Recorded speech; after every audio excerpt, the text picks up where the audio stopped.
Hello, good afternoon, and welcome to a very timely, essential edition of Book Passage's Authors Virtual Events. I'm your host, Paula Farmer. Please remember that we want you to actively participate in today's event, so definitely chime in with your comments and your questions. I promise if you put them in the chat area, we will get to them before this event is over. And you do want to take notes and have questions and comments. This is a very important topic, and as you will see, today's featured book is How to Raise a Citizen and Why It's Up to You to Do It. In it, author Lindsey Cormack speaks directly to an America in which civic knowledge is alarmingly spare, and many people dread politics. It's a tool for parents, educators, and anyone eager to fill this gap. In the book, Cormack offers an engaging and practical approach to discussing political issues and the inner workings of U.S. government with children. Being just weeks away from maybe our most important presidential election, this information is needed now more than ever. Lindsey Cormack is an associate professor of political science at Stevens Institute of Technology. She is a contributor to the New York Times, Washington Post, CBS News, and many other media outlets. She's authored Congress and U.S. Veterans from the GI Bill to the VA crisis and runs DC Inbox. So please, with that, welcome to our virtual event today, Lindsey Cormack. Thank you, Lindsey, for joining us. Paula, thank you so much for having me, and thank you to everyone at Book Passage for putting this on. Like Paula said, for anyone who's watching this live, if you have questions, send them in and we will get to them. And there's no need to hold them to the end, because as a professor, I'm so used to having people just say, wait, but what about this? So that's totally something that's okay to do today. Before I get started, I want to show you a little bit about who I am so that we can kind of understand where I'm coming from and you'll get a sense of what it is that I'm going to show you today. The book is called How to Raise a Citizen and Why It's Up to You to Do It. And the way that it got that title is actually from my daughter. I knew it was going to be How to Raise a Citizen, and my 12-year-old chimed in and said, yeah, but this is about why it's up to parents to do this. And that is the work that I'm going to share with you today. So it seems like everyone can see my screen now, and let's get started. First, when we think about who I am, there's a few key pieces of my identity that I always like to let audiences know about. First, I know politics in a lot of different ways. So in the last school year, I was able to have a sabbatical from the place that I work, and it let me do a lot of really interesting things. One of them was in New York City. I had a little folding table. I had 2 chairs, a 3-minute sand timer, and a little poster board that said this: will you chat with me about politics for 3 minutes? And it allowed me to talk to people about whatever it is they cared about. They could ask me questions. They could talk to me about things that they felt like they had no one else to talk to. And it was just a really interesting way for me to understand what people were thinking about. Because most of the time, my research isn't based on interviews, but this was a nice glimpse that I could do. I am at a school called Stevens Institute of Technology. It is a premier engineering STEM-centric university in Hoboken, New Jersey. I've been there for 10 years, and without me being there, I never would have been able to write this book. I feel so lucky to be there. I have really great students who are good at doing tests, great at coming to school. They go on to wonderful careers. But in my decade with them, I have learned that there's many things that they do not know about government, and there's many things that they do not know about being citizens themselves that feel sort of unfortunate. One of the things that I do at my school, because it's a small place, is I'm the person who runs our voter registration and our voter turnout efforts. And I started this 10 years ago when I joined. And it's something where we do this thing where we bring our students to the polls. We call it our ducks to the polls thing because our mascot's a duck. And every time we do this, without fail, I will have multiple students who are turned away from voting because they're either not registered or they're not registered in this county. And after seeing that multiple times, I got to thinking, this shouldn't be. It's not that these kids turn 18 and then everyone downloads, here's how you participate in government. They should have been learning this earlier. And I thought, the schools is where we're going to look. But as you'll see in the course of this book talk, there's a lot of hard things about getting this done in schools. And that's why this became a parenting book. The first big project that I ever did as a professor was something called DC Inbox. DC Inbox is a free available resource for anyone.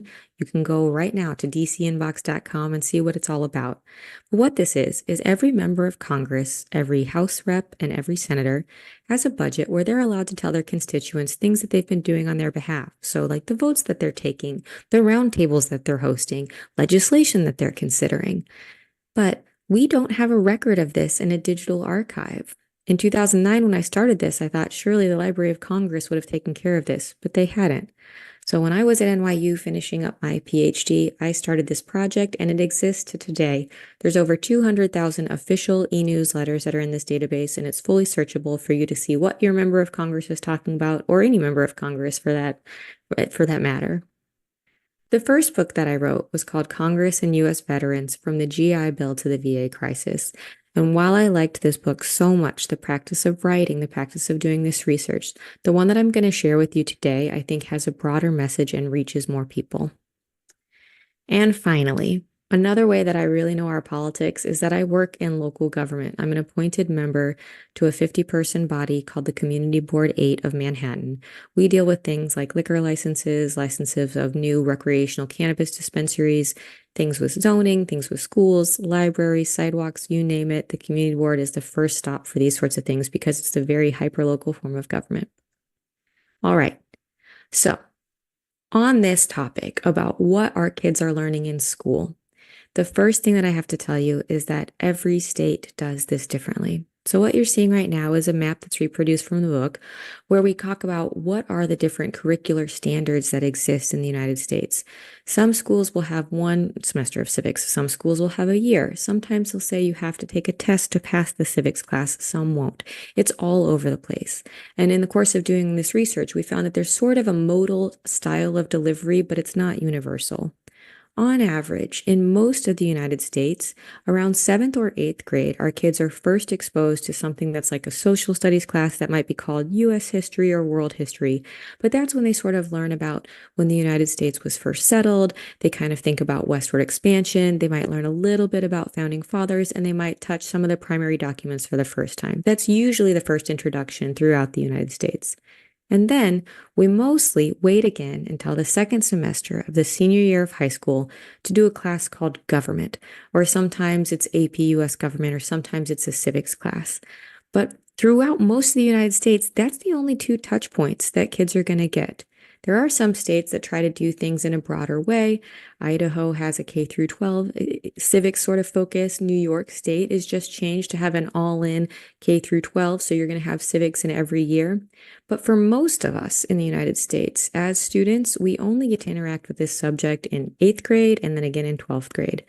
This is unlike every other thing that we ever teach. We really layer everything else. We start with little vocabulary, then we go to concepts, and we maybe go to advocacy or grappling with harder concepts.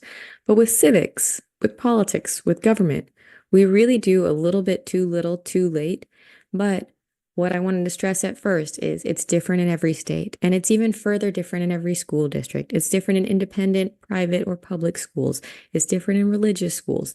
And when we were talking to teachers as a part of this research, we know that it's different in every classroom. So it's very hard to say what are kids learning. So instead of telling you that, I'll tell you the indicators of what they're not learning.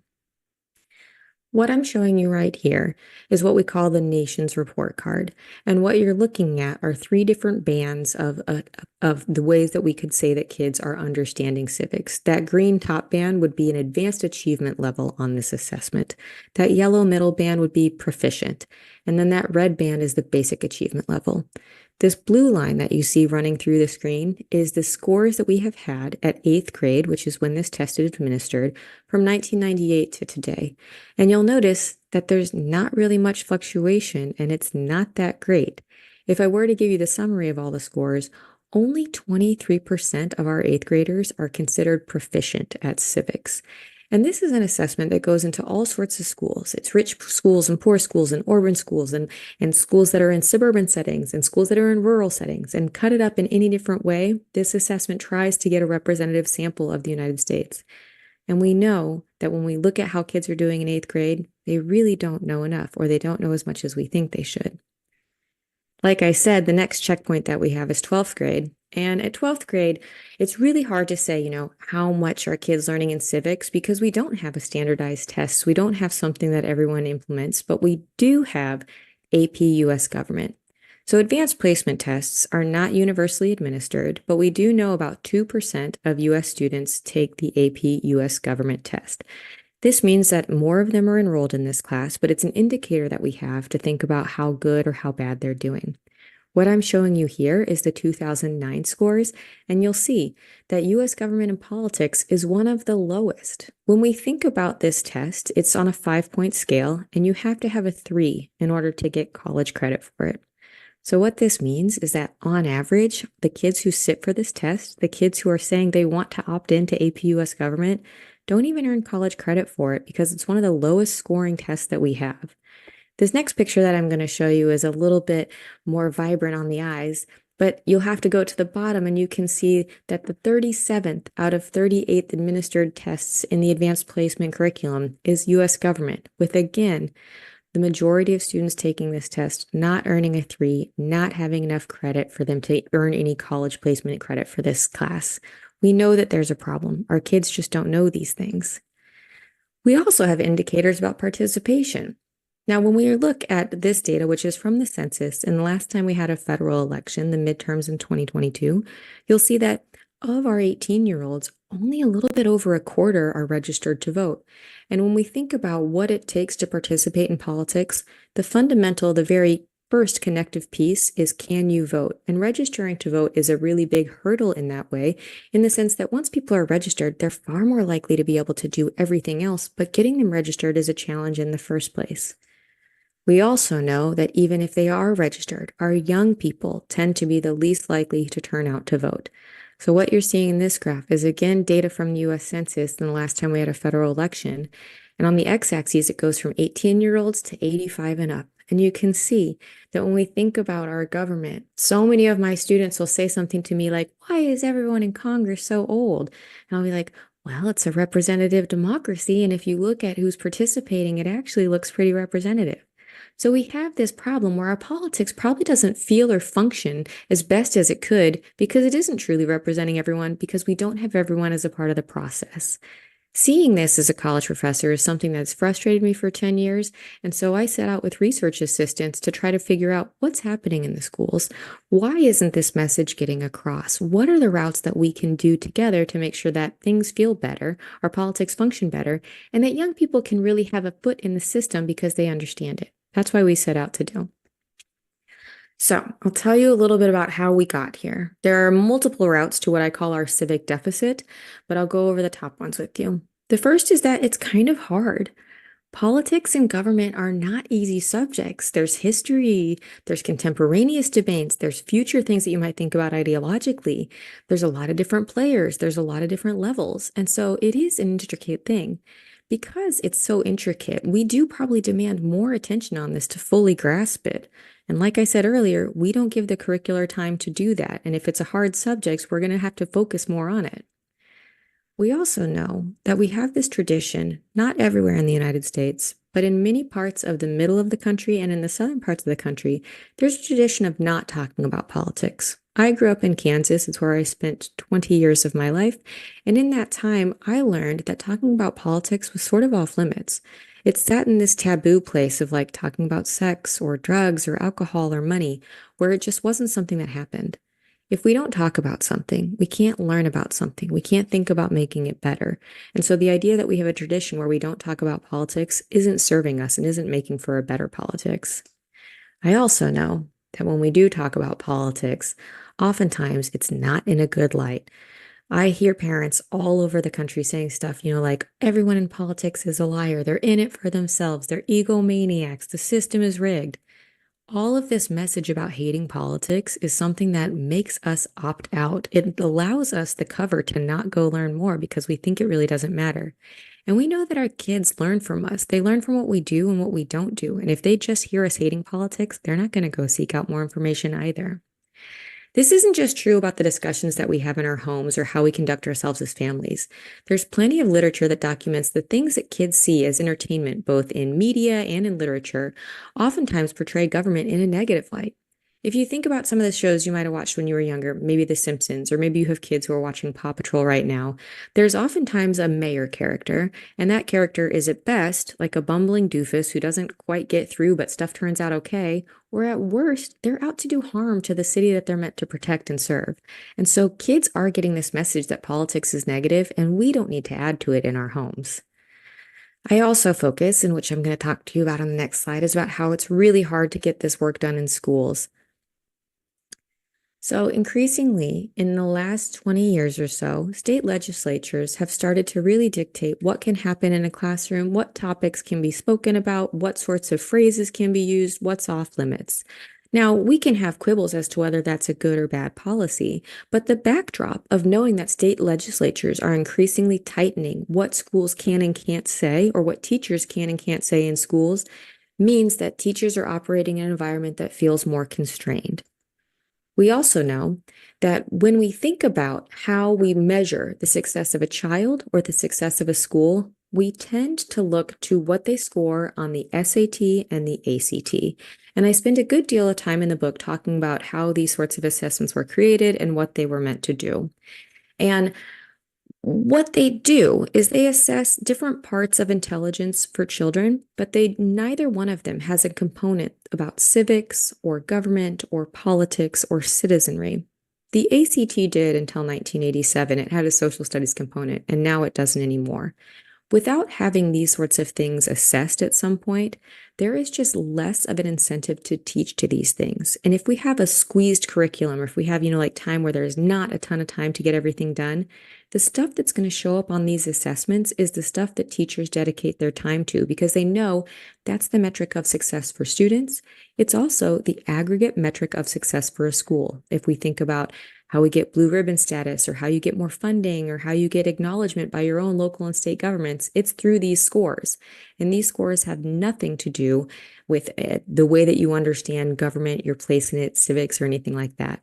I'll take a pause for a minute because there is a question. It says, isn't it easier for young people, all people, to get involved first on a local or regional level? Absolutely.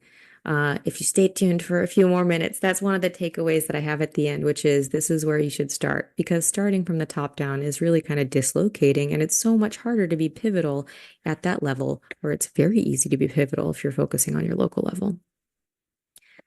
Another reason that it's hard to do this in schools is that there's been a series of court cases that I go through in the book that talk about what we can and can't do in schools as teachers, the sort of conscriptions about what they can talk about, what they can say about their own sort of personal beliefs. And there's just a rich history that's looking at what is possible to do in a school. We also know that if you just look at the dollars that are spent on these things, for every $50 that gets spent at STEM, or a STEM subject in the K through 12 curriculum in the United States, only 5 cents goes to civics. So that's an easy imbalance to sort of make sense of, or at least to understand and say, like, wow, it seems like we're really valuing or prioritizing some form of education at the expense of others, or at least one that we know we need to shore up, because 5 cents just really isn't enough to get this done.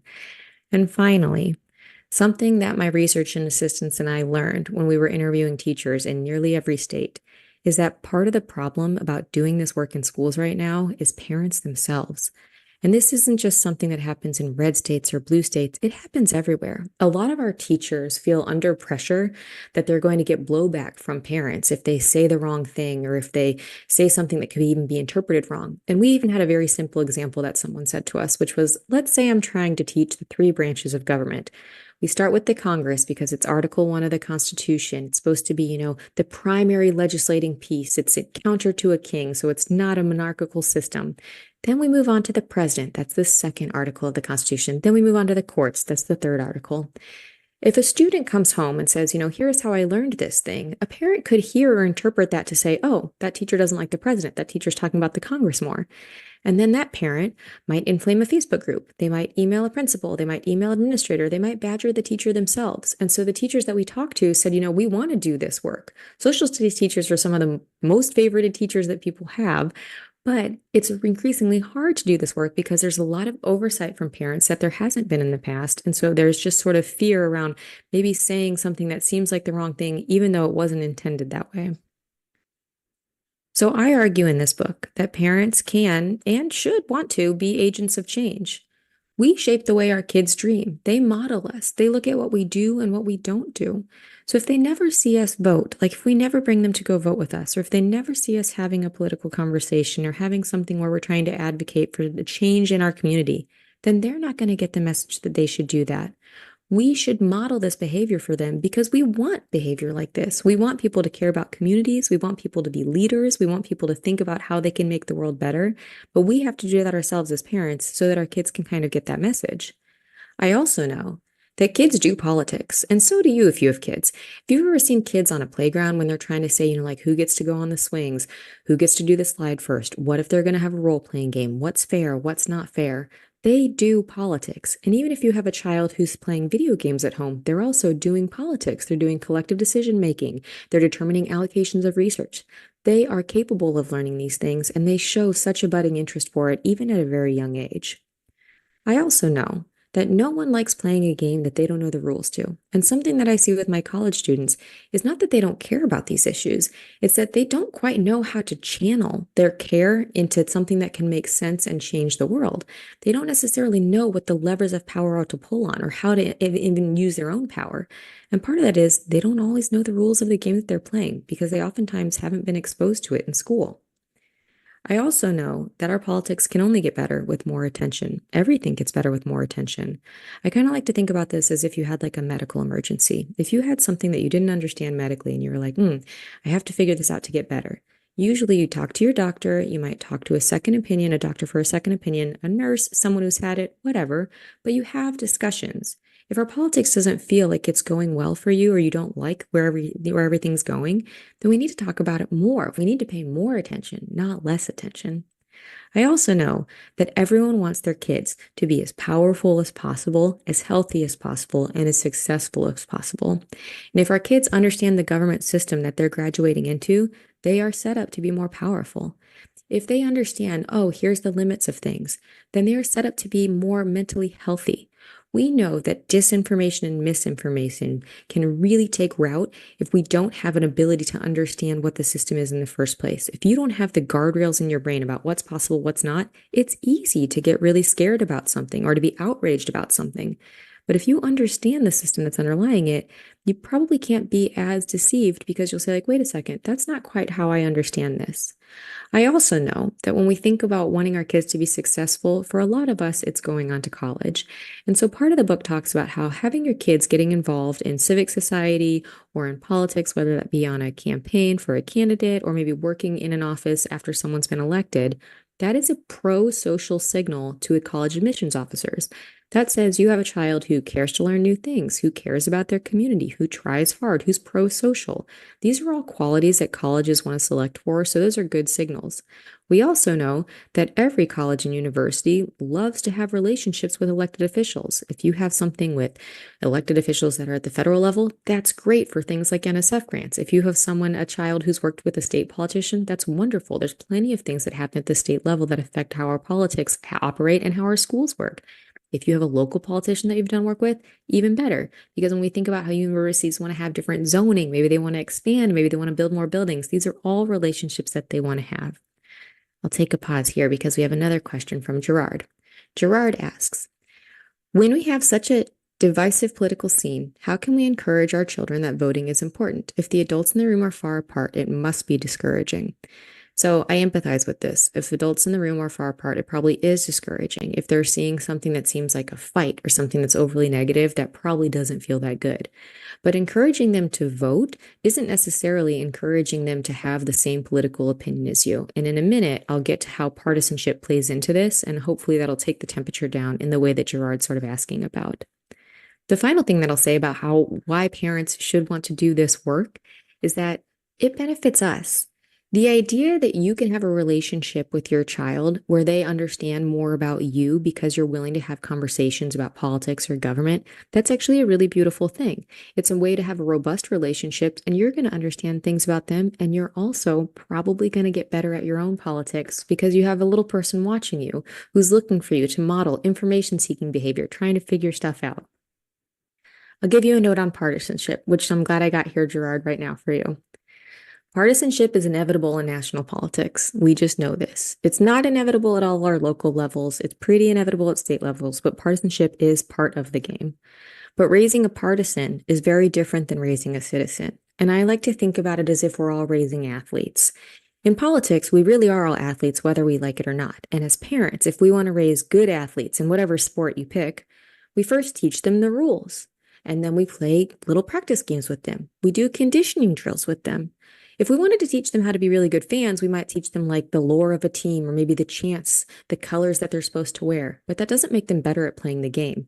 And in politics, unfortunately, we can't afford to be spectators. We all are the ones who are doing this. And so we have to make sure that our kids are more athletic in how they understand politics because they've practiced, because they understand a little bit more, because someone went over the rules with them.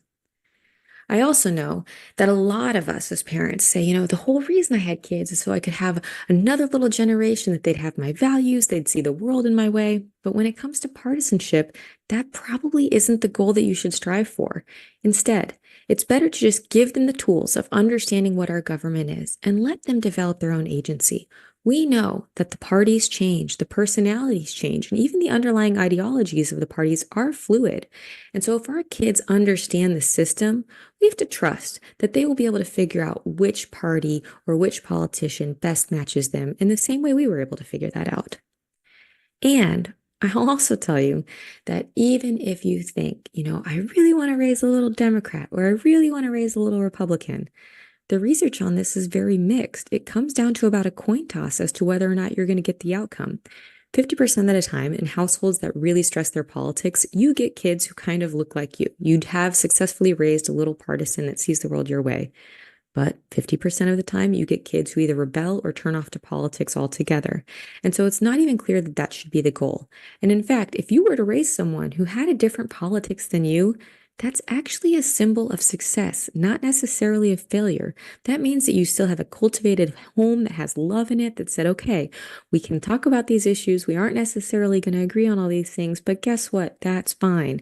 And so it's not necessarily a failure if you have kids who see the world differently.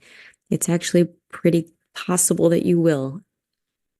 So here's how I get into how to do this work in the book. The first thing that I say is that you just need to be willing. I oftentimes talk to parents and they'll say something like, oh, I don't know enough here, and so I don't want to lead my kids astray, or I don't want to unduly influence them. That's not the right attitude to have. We don't need to tell our kids how to think. We need to show them. We need to be willing to do this sort of thing. We need to model behavior. So let's say you get a piece of mail and you get a piece of mail that says, hey, you have an election coming up and you don't know all the different candidates that are on it. Be willing to learn more. Be willing to talk about that. Be willing to show them what it's like to do that work. That way they can think about this as a process. I also know that we need to work on checking our negativity. This is not to say there's not things to complain about. There totally are. There are frustrations in politics. I'm the first to admit it. But there are also a lot of bright spots. So if you have roads that you like driving on, someone in politics had a hand in that. If you have clean drinking water, someone in politics had a hand in that. If you have parks that your kids like to go to or schools that they like to attend, these are successes of politics and government. And so in checking your negativity, instead of not pointing out everything that's bad, I really encourage parents to try to find some things that are good. I also know the power of humanizing government. Oftentimes our kids think about people in DC, they're nameless, they're faceless, they're making decisions and we can't really have access to them. But most of our politics happens at a state and local level. So this is getting back to that first question about getting involved with Alice. Most of it happens at this small level. And by allowing our kids to introduce themselves to these people, show up to the meetings, email and ask for a meeting yourself, that allows them to see that people who are doing this work are their neighbors, are their friends, are the people who live by them and are trying their best. Because for most people in state and local government, they really are. They're trying their best. They're not that well paid. A lot of people are mean to them, but they're doing the work that we need as a community to function. So introduce your kids to them. I go through different pieces in the book about how you can break this up by age. In ages 5 through 9, you're not going to be like quizzing your kids on the Constitution, but I do think that you can give them the vocabulary. You can introduce them to people. They can kind of understand historical figures, and they're going to be able to form their own impressions. If you have any children who are in this age band who watched one of the presidential or vice presidential debates, they can have feelings about this. They understand, what feels good, what feels bad, what feels funny, what feels scary, whatever. And so it's just sort of making sure that you're not shielding them from this. You're allowing them to see parts of the process in a way that they can grow. We only get like 4 or 5 presidential election seasons with our kids before they are voting eligible adults themselves. And so it's really important that we don't try to hide them from this. We need to show them what this looks like so that when they are capable of making the decisions, they've had a little bit of time to practice. At ages 10 to 14, you really can build on some of those foundations and concepts. And I like to think about this as like piggybacking at school. Because again, 7th or 8th grade, they're usually going to have a social studies course. And this is the time where you can say like, hey, what are you learning in there? And then sort of think about what you know yourselves. I also like the idea of kids at this age being sort of family researchers. So for instance, you might have a local election coming up and you might not know all the candidates, but you can send your 14-year-old out and say, hey, in 20 minutes, can you tell me all that you can figure out about these candidates and how you think we should consider voting? They're going to go to their websites, maybe see them on YouTube, maybe find something they've done on Twitter or X, and then they can come back and say, like, here's my impressions of this. And of course, your 14-year-old doesn't get to make the decision, but they do get to flex that muscle and they do get to practice what is it to assess candidates? What is it to information seek? And then at ages 15 to 18, I do have 5 things that I say your kids absolutely have to know before they leave your house. And this is based on when we were talking to teachers, when we're looking at assessments, when we're looking at what's covered in curriculum. These are the things that don't always get covered, but your kids have to know in order to be as powerful as possible. When we're thinking about how to have these conversations, I have a few things to keep in mind. I know that it can be difficult to talk about politics, but I think if we come at our kids from a place of curiosity, we do everyone a service. What I mean by that is you're showing interest in their opinions. You're saying, okay, how is it that you're thinking about this? Not so that I can judge you, not so that I can dismiss it, but so that I can like figure this out. It also means we have to put away distractions. We have to be willing to do the conversation, not like on our phones, not watching TV, but willing to sit down and say, you know what, I actually really want to learn this about you. And they're going to learn something about you as well as a parent. We need to make sure that we recognize our biases are going to be different than theirs. Our lived experiences are different. And so, they might have something that they've seen on media that we haven't seen, or they've experienced something in schools that we didn't experience in schools. That's fine. We have varying life experiences, and we just need to recognize this. I also say that as parents, it's really important that we treat our teenagers' opinions with respect instead of saying like, oh, you'll grow out of that, or maybe when you're older, you'll see it differently. It's something where it's important that we value their opinion so that they understand what it's like to sort of do these conversations and they can do it better themselves in the future. And then I also like to end these conversations by showing that you care. And what I mean by that is saying like, thank you for doing this with me. I'm so happy I can come back and do this again, and make sure that it's dedicated time where you like can figure out what it is that they're trying to do with you in a way that they're happy. The last thing I'll say on this is doing this work does not have to be this hard. You need to be willing. You need to show them what it is to care. You need to show them what the processes are.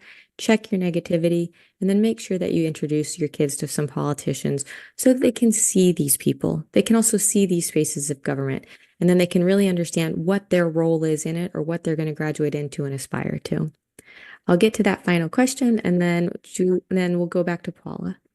The last question that I see is from Jesse, and it says, Jesse asks, what role do you see technology and media playing in both hindering and helping civic education for young people? I love this question very much.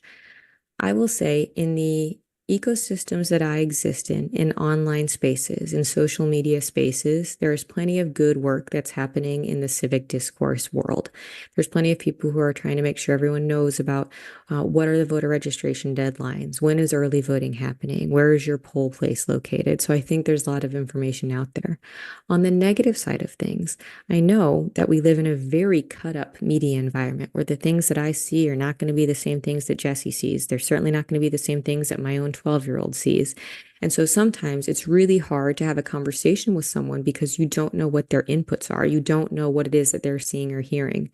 And so something that I go through in part of the book is how I think a very good first question when you're talking about any political topic with a child is to say, what have you heard about that? And the reason that I like this as the first question is because it sort of sets the table with like, okay, what are all the inputs that this other person has? Because we know they're going to be different than ours, and we're going to have a more rich conversation if we all sort of understand the starting point. And by asking someone what they've heard, you're not asking them justify an opinion or tell me why you're right. You're just sort of saying, what have you heard? So it reduces the ability for them to feel defensive or that they have to do something really big. And instead, they can just tell you what it is that they've heard and you can go from there. Paula, I'll turn it back to you. Great. Thank you so much. This has been so insightful. I feel like you gave us more than we were even anticipating. It's so great. No, that's a good thing. I feel like it's a full-on course. Um, and it's in the handy compact book that we're featuring today and that people can easily get and take notes. I know when I looked through the copy I had, I was actually highlighting things, putting post-it notes, to things that apply to me specifically. So I really appreciate it. It's one of those very insightful books, but also very practical, which is a good thing. But I see a couple of questions. I feel like this one from Becky, in some ways you've kind of addressed it, because she's saying that she and her friends are very anxious about the upcoming election. As in watching a lot of news, looking at polls, discussing, and feeling very anxious. And Becky is wondering, how do you bring young people into the discourse, so to speak, or get involved in what's going on without actually scaring them off or adding to their anxiety? Because young people have their own set of anxieties just, growing up in this world right now. Absolutely. I love this question because I think a lot of people are sitting in the same space right now. Whatever the outcome is, there's a good number of people who are anxious about that not being the way that they want it to turn out. And I think the best thing to always do with political anxiety is to turn it into action. And what I mean by this is it is usually not helpful to continue scrolling and to like keep reading a bunch of polls or like, oh my gosh, I'm seeing all these advertisements. That's usually not helpful. What I mean by action is usually like information seeking or action that lets you get other pieces. So something that I'll tell people when they say like, what's one thing I could learn about this sort of election that'll help me feel better? I think if you focus on something other than the presidential race, you will probably be put at ease. And what I mean by this is every one of us has a member of the US House that is up for election right now. We've got a lot of incumbents, but we also have a lot of open seats. And so there is a race that is happening on everyone's ballot in November that is not the presidential election. Figure out who's running in that race. That can like kind of redirect what you're doing. We also know that millions of us are going to have state and local things that are happening. For where I am in New York City, we've got 6 things that are on our ballots that we get to ask about if we want to amend little bits of our constitution, if we want to have these ballot initiatives or not. And so instead of just fretting about the top of the ticket, go figure out what else it is that you're being asked to weigh in on. And then hopefully that anxiety can be channeled into action about figuring out, okay, what is it that my politics is going to let me influence right now? And you can do that work with kids because, thinking about some of these bigger topics, that's something that they are going to want to grapple with. It's not that our kids don't want to do politics. In fact, in the book, we go to this Harvard study that's a nationally representative survey. 77% of young people, like 18 to 24, are like, I want to do this. I just don't know it. So our kids do want to do this work with us. We just have to show them a healthy way to do that versus one that looks like scared or doom loopy. And so it's up to us to sort of change that anxiety into action. Yeah, I'm glad you're bringing up the local, the regional, because I think sometimes during presidential election years, that gets kind of lost in the shuffle and put to the side. But as you've been saying, it's just as important, if not more important, in the fact that it impacts us on such a very real personal level right in our hometown. And so I'm glad you're emphasizing that. I've also noticed since the pandemic, myself as well as others who always had voted in person on election day are now doing more early voting by mail. And I think, tell me if I'm right, that could be a great opportunity because I know for myself, I've had to like actually do some research since I'm getting it early and I'm kind of looking up the proposals and things like that. And it seems like that could be a good way if you have a child, whether it's your child or, niece and nephew or however, you're influencing to actually have them help you do some of the research, whether they're looking up through maybe a local newspaper, you want to know how a local newspaper is endorsing or not, or League of Women Voters or something like that, or just get more information on the proposal for yourself. That seems like a good way to loop in young people. I think that's absolutely correct. And there's a part in the book where I talk about how in the summer of 2021, we had municipal elections in New York City. And because I vote every time I'm allowed to vote, I get so much mail. And so I was sifting through all the different mail with my daughter. But if you are in a state like California or like Washington or like Colorado or a place that mails you your ballots early and says, like, hey, you have an election coming up, you do get this really neat window where you can do that work with your kids or like you said, with your nieces and nephews, because you never know whose civic role model you're going to be. But looping them in on that, letting them participate in that is great because it is the practice that they need. They don't get a practice once they turn 18. It's when they're supposed to figure it out. And so doing it before that is the sort of thing that parents can do to push them along and make sure that they're more ready. And when we think about state and local politics, I know I keep coming back to this, but it truly is so important, especially on the issues that we are polling these candidates on right now. Like if we think about access to reproductive health care, for the most part, that's a state decision right now. If we think about gun laws and gun licensing, for the most part, that's a state decision right now. If we think about things like recreational marijuana, which is something that surveys time over show that these young people tend to be excited about or care about at least, that's a state level decision. And so sort of recasting the narrative of like, it's all presidential. It's not. It is presidential, but it's so many other things. And this is our opportunity that we have while they're young to show them these things so that they can have it as a habit when it's their time to vote. Yeah, excellent point. I'm also curious, as someone who doesn't have kids, how can someone like myself and others who are maybe aunts or they're friends of the family or, whatever relationship, but you're an adult that would love to kind of teach and influence a young person. Is that appropriate or should you kind of get permission from the actual parents? Even if you're talking about nonpartisan information, you just kind of want to get influence or get, kind of serve as inspiring a young person to get more involved. Yeah, so you're right to note that like there's sensitivities in relationships. If you have brothers or sisters who you're then aunts or uncles to their kids and they maybe see things differently, that's probably a conversation that you have with those adults. But it is true that you don't know whose civic role model you're going to be. And so it might be, here's my aunt and she sort of talks about these things or she sort of knows about these things. That's something that eventually those kids can come to you and ask themselves. But I'll give you an example that I had from what happened to me this summer. I was on a family trip with my whole family, and I have a niece who's 7, and she just knows that I like to talk about politics. I had a shirt that said, Let's talk politics, so it's kind of unavoidable. She knows this. And she blew my mind when she said, Aunt Lindsay, who's my mayor? And I was like, oh, I don't know. I don't live where she lives. There's thousands of mayors. I was like, I don't know who your mayor is, but we could go look him up. And so we went back to our room, we popped open my laptop, and we researched to figure out who her mayor was. We found his email address and we sent him an email together. And she sat down right beside me. And I said, okay, what do we want to say? So I said, okay, my niece is a constituent of yours. She's never met you. I'm going to be in town in a few months.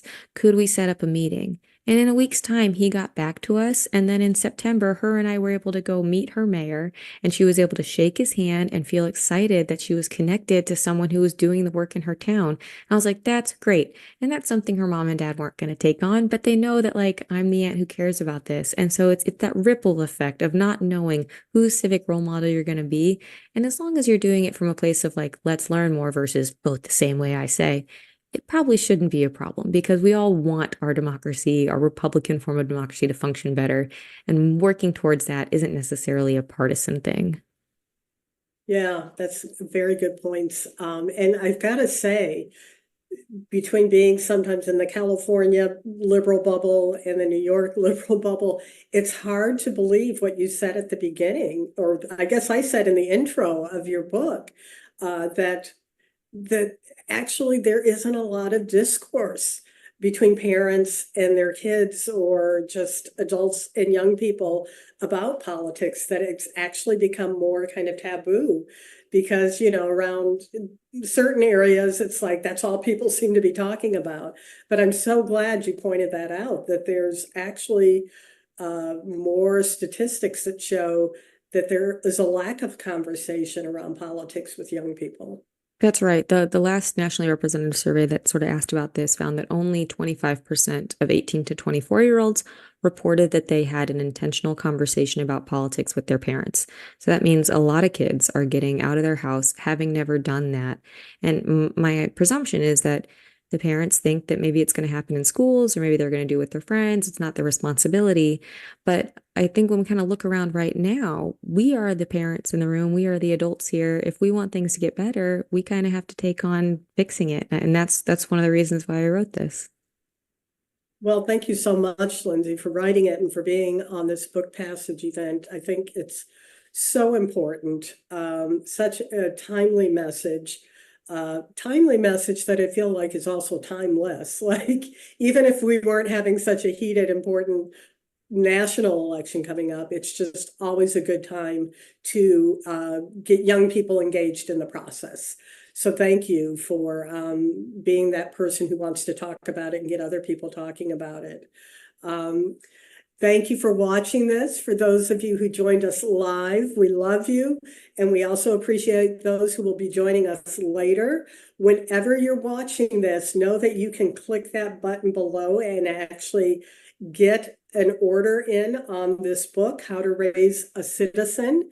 It's perfect for parents, caregivers, educators, and anyone committed to cultivating an informed and active citizenry. This book is indispensable resource for guiding children and young adults to understand and appreciate the process, the democratic process. So please, get your book, get it from Book Passage, or at least get it from a local independent bookstore, and support the message of this book and this author, Lindsey Cormack. And yeah, let's start raising aware and inspired citizens. Thank you for joining us. And until our next Book Passage virtual event, be safe and get out and vote. Get registered to vote. Thank you, Lindsey. Thank you.